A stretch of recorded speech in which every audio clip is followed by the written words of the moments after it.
Okay, let's do this. Arsenal losing to Lens away in the Champions League, 2-1 to Lens, who thoroughly deserved it because their game plan was on point. It really, really was. Their second goal, especially, what a brilliant goal. What a brilliant breakaway. Really decisive, good counter-attacking forward play. And their first goal as well. My God, what a finish. What an assist and what a finish. They were decisive in the moments that they needed to be decisive in. And they took their chances, man. Arsenal had a lot of the ball, but God, the game was just not interesting from an Arsenal fan's point of view. We did not look dynamic in our play. We didn't look exciting. We weren't moving the ball quickly.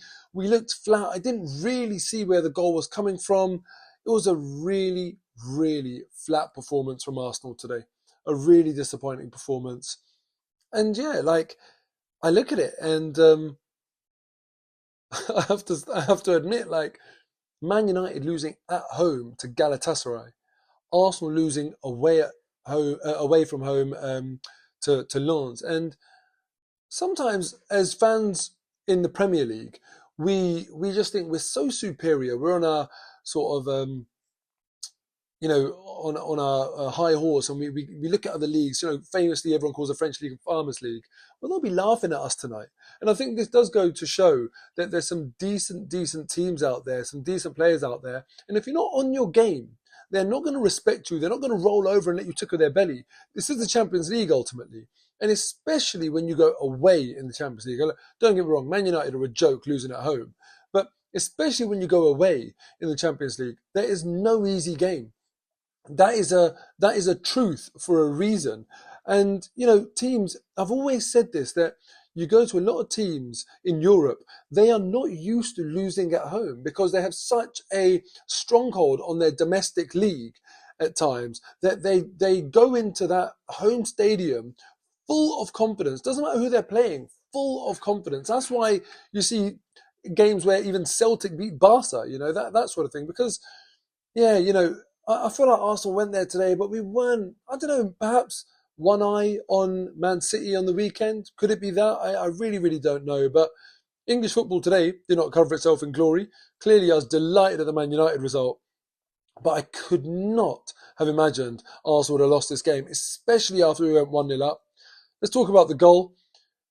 Even with the goal, Arsenal went and scored a very good goal, but from a Lens mistake. We did not create enough through our own good play in this game. And I mentioned this in my last 5 at 5. You look at Arsenal, we've had 5 penalties in the league. We've done really, really well from set pieces in the league as well. We're not really creating enough in open play. And again today, just not enough in open play. You think about the other chances that we had. Reece Nelson had one at the end where we're sort of playing with proper urgency and scrambling, which we didn't play with enough urgency at all today. And then Tomiyasu from the corner. Again, that's from a corner. It's not from open play. I'm starting to think, what is it about Arsenal this season so far where one game I think, oh, we're looking great. Other game, I'm just not convinced. Then I have this optimism bias that makes me sort of think that when we do play well, that's the norm. And when we don't play very well, it will come. We'll get there. I have to admit, we're a bit too inconsistent in the performances this season. The really good omen is that we more often than not get the result. I mean, look, it's the first defeat of the season, so we can't get carried away. We can't lose our minds too much. It was a massive occasion for Lens today because they haven't been in the Champions League for a long, long time. This is their first home game back, and they were up for it. They really were. Their players were fired up, and I thought they did really, really well. They defended superbly. They took the right level of risk when they went 1-0 down, and then when they went 2-1 up, that's it. They just shut up shop, and they did really well. You have to look at one thing today, and a lot of eyes on Kai Havertz because of the fact that he was sort of given that penalty to build his confidence. And when I saw him in the starting lineup today, I was like, okay, fine. It would almost undermine what his teammates did by giving him that goal in a way. If he then doesn't play the next game, and then it's after scoring his first goal, it's a bit of a setback straight away from the manager. So I almost feel like the manager had to play him. absolutely had to play him after that. And I really, really wanted Kai Havertz to grab the chance with both hands. But what was his highlight? And I find myself asking this of Kai Havertz regularly. What was his highlight?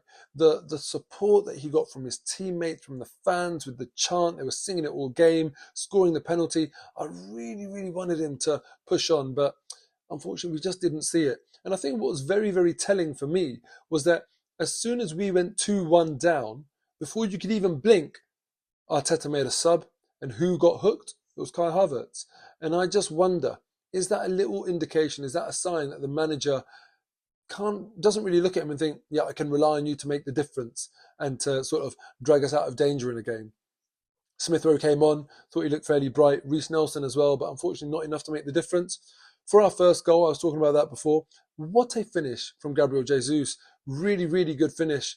But, you know, he doesn't do that enough. When he does that and you think clinical finish, you think to yourself, what a brilliant all-round striker. Just doesn't do that enough. And for me, you know, I look at his performance in the game. He's always very tidy on the ball, but what other chances did you have? Where were you? Sort of right place, right time. And he just wasn't there. Unfortunately as well, PSV won, which in a way you can say fine, you know, as long as two teams win and two teams sort of lose. But I was hoping for draws in the other games. And when I say two teams win, two teams lose, as long as throughout the whole group stage, you know, because that way you can rest your players in the latter part of the game, latter part of the group. But yeah, you know, the results really didn't go for us. And what should have been, at one point I was looking at Arsenal winning, and the other game they were drawing. I was thinking, brilliant, this is exactly what Arsenal want. And you're thinking Arsenal on 6 points and there's already daylight between the other teams. And now it's a completely different complexion, which puts more pressure on the next few games where, you know, we can't afford to slip up. Really, really wanted to go and just win today and take that positive confidence into Man City. I said after the Tottenham game, look, we've got 3 away games. It was Brentford, Bournemouth and Lens, 3 different competitions, and I wanted to win all 3. We won 2 of them, and now, annoyingly, we've lost the one that's the game right before Man City. And I really wanted to go into that game confident. And to make matters worse, Mikel Arteta played flipping Bukayo Saka. Why? Why did you do that? I mean, he's such an important player. We've got decent options on the bench. We've got Reece Nelson. You know, you wanted to play Kai Havertz anyway. We've got Smith Rowe. We've got Fabio Vieira. We've got Trossard. Give Saka a rest. After he's already been forced off in the last game because of injury, why have you played him again? Why have you forced it? I will be gutted if Bukayo Saka is now injured for the Man City game. I called that out as a risk in my 5 at 5 in our last game against Bournemouth. And to see him start and come off injured is really, really frustrating. I think really, really poor judgment there from Mikel Arteta. And if we don't have Saka for the Man City game, that's going to be a huge loss.